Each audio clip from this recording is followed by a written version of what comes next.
Hi, everyone. Let's take a few minutes and look at this assignment regarding the Thomas Kilmann Conflict Questionnaire and what I want you thinking about that we would have been talking about in class.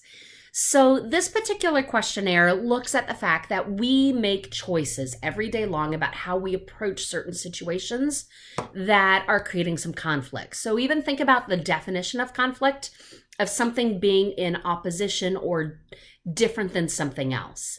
One of the ways I look at conflict in organizations is, what do people care about? I mentioned that briefly in class, but I want to mention it here. If we're in conflict, if there's something going on, there are all different kinds of reasons why that conflict can happen.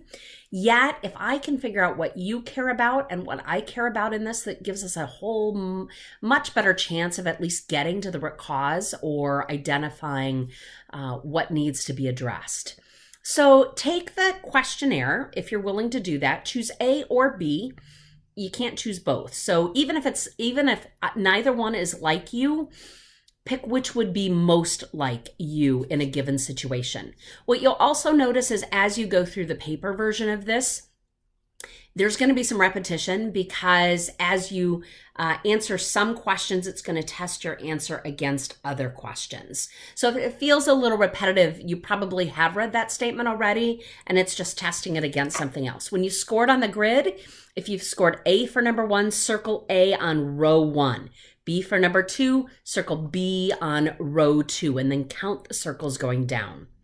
Where I think the value of this exercise really comes in is once you've gone through those questions, it's much more personalized. I can have you skip the assessment and talk about the 5 methods, but I find that people remember it better once they've gone through the assessment.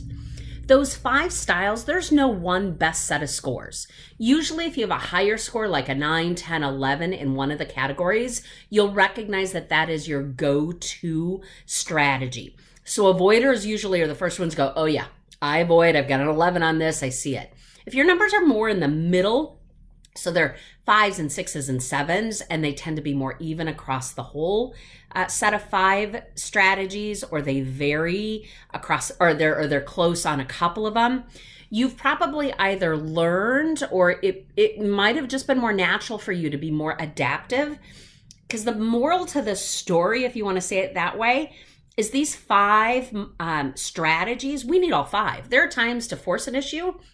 There are times to collaborate and pull everybody around. There are times to negotiate it. There are times to avoid it. And there are times to accommodate it, which means smooth it all over. It's a bigger deal to them than it is to me, and I got other stuff I need to do. We need all 5. The question is, which one am I using at the moment, and is it that the best strategy to use? So that's really what I want you thinking about with this assessment. And then look on the following pages to the descriptions. You'll see in each of those 5 strategies, there's times to use it, times not to use it, advantages and disadvantages. As you look through those, consider, what does that mean to me? When might I do this? Because the other important lesson out of it is I might tend to use a forcing strategy with this person, but an avoid strategy on this. I might tend to use a compromise approach in this kind of situation, but here's where I need to collaborate. Because a force strategy risks the relationship. It's quick, it's decisive. There are days we need to do that. But even as we examined with Lencioni, that puts the relationship at risk.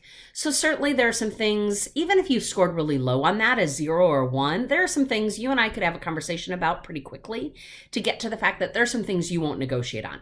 Conflict that is over safety or ethics or things that you value dearly that you would not compromise on. That's a force. Collaboration takes best care of the relationship because that's getting everybody around the table to talk about and come up with a new or novel solution. Well, that takes time. It preserves the relationship, but that takes a lot of energy. Sometimes we have it, sometimes we don't. So if you scored lower on problem solving, don't worry about it. Because sometimes people score lower on that and go, I thought I was a pretty good collaborator, problem solver than what this scored me. No, you still can be. This one takes time. And the way this assessment is written, often I find that we just don't take the time in busy lives at work. Of course, negotiation is that middle ground. You win some, I win some, you lose some, I lose some. Avoiding is, it's not my priority right now. There are good reasons to avoid a conflict. Like if I'm too ticked off, EQ, or if this isn't the right time, or something else is my bigger priority. And then the last one is accommodation. That's when it's a bigger deal to the other person than it is to you. So you give into the conflict and you let them just do what they need to do.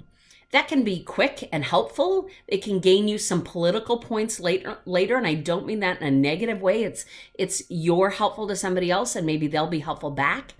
However, it can also set precedent. So when we do that with employees on certain topics, when one employee gets to do it, 3 next employees are coming into your office going, hey, you did it for them, but you didn't do it for me. So again, it depends on that situation.